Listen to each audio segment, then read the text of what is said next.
அதாவது நான் 26 வருஷம் சினிமாவில் இருக்கேன்னு சொன்னாலும் யாரும் நம்ப மாட்டாங்கண்ணே. அதில் ஒரு 5 வருஷம் கம்மியாக இருக்கும்போது இந்த படம் வந்து எனக்கு வந்து வாழ்க்கையில் முதல் ஹிட்டு. நான் சினிமாவுக்கு வந்து வாய்ப்புக்கு தேடி கூடி வாழ்ந்தால் கூடி நன்மை, நாகேஸ்வரி அந்த மாதிரி வரிசையாக நடித்து அது வரைக்கும் வெளியில் தெரியாது.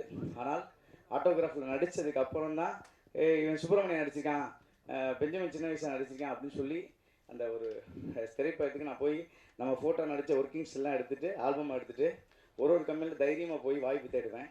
அந்த காலங்கள் நடந்த ஒவ்வொரு நினைவுகளும், ஏன்னா சரண் எவ்வளோ கஷ்டப்பட்டாருன்றது எங்களுக்கு தெரியும். ஏன்னா படம் ரிலீஸ் ஆகி படம் பார்த்து நல்லா இருக்குன்னு சொன்னவங்களோட அது எவ்வளோ இந்த மாதிரி ஒரு நம்பிக்கையை ஏற்படுத்தின ஒவ்வொரு நாளும் அந்த ஷூட்டிங்கில் ஒரு பெரிய போராட்டங்கள் இருக்கும்.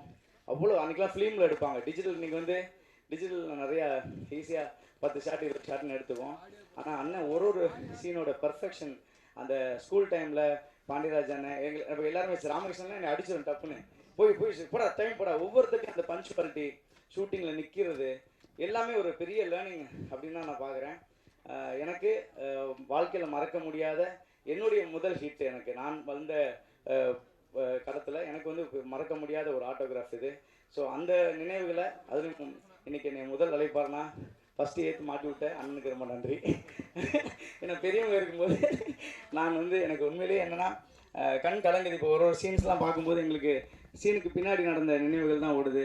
பாண்டியன் நாங்களும் பேசிகிட்டு இருந்தேன், பாண்டே இந்த இடத்துல நான் தானே உனக்கு தூக்குச்சட்டியை கொடுத்த ஞாபகம் கடா அப்படின்னாரு. ஒவ்வொரு நினைவுகளும் வந்து ஓட ஆரம்பிக்குது. அந்த மாதிரி எல்லாருக்கும் இப்போ அண்ணன் ஸ்க்ரீனில் சொன்ன மாதிரி இந்த ஆட்டோகிராஃப் அண்ணன் இந்த படம் வந்து திரும்ப திரும்ப பார்க்க வேண்டிய படம். இது ஒரு நாள் மட்டும் ஒரு தலைமுறைக்கு மட்டும் இல்லை, எத்தனை தலைமுறை எடுத்தாலும் இப்படி ஒரு ஆட்டோகிராஃபை யாராலும் எடுக்க முடியாது. அது எங்கள் அண்ணன் சேரன் மட்டும்தான் எடுக்க முடியுன்றதுக்கு இது ஒரு பெரிய சாட்சி. ஏன்னா எல்லாருக்குள்ளேயும் அந்த காதல், தகப்பனுடைய எல்லாருடைய எமோஷன்ஸும் இந்த படம் தூக்கி சுமந்தது. உங்களுக்கு ஞாபகம் இருக்கான்னு தெரியல, நம்ம ஆழ்வார்பேட்டில் டபுள் பாசிட்டிவ் டப்பிங் முடிச்சு ஃபைனலில் டபுள் பாசிட்டிவ் நான் ஸ்னேகா கார்டு கூட சொல்லிட்டு இருந்தேன். அக்கா நான் உள்ள டபுள் பாசிட்டிவில் ஃபஸ்ட்டு படம் பார்த்து ஃபுல்லாக போனேன் சார். நீ கேட்டீங்க, டேய் சவுண்ட் இல்லாமல் தானே இருக்கும் படம் பார்க்குறியாடானே. அண்ணன் பரவாயில்ல நான் படத்தை பார்த்தேன் அப்படின்னு சொல்லி வீம்புக்கு போயிட்டு நான் உள்ளே போய் உட்காந்து பார்த்தேன். பார்த்துட்டு ஃபுல் படமும் சவுண்டே இல்லாமல் பார்த்துட்டேன். அடுத்த நாள் எப்படா இருக்கு வெளியே வந்து கேட்டார். ஆனால் நல்லா இருக்குன்னு போயிட்டேன். ஆனால் அடுத்த நாள் வரைக்கும் வீட்டுக்கு போயிட்டு நைட்டு ஃபுல்லாக அழுதுகிட்டே இருந்தேன்.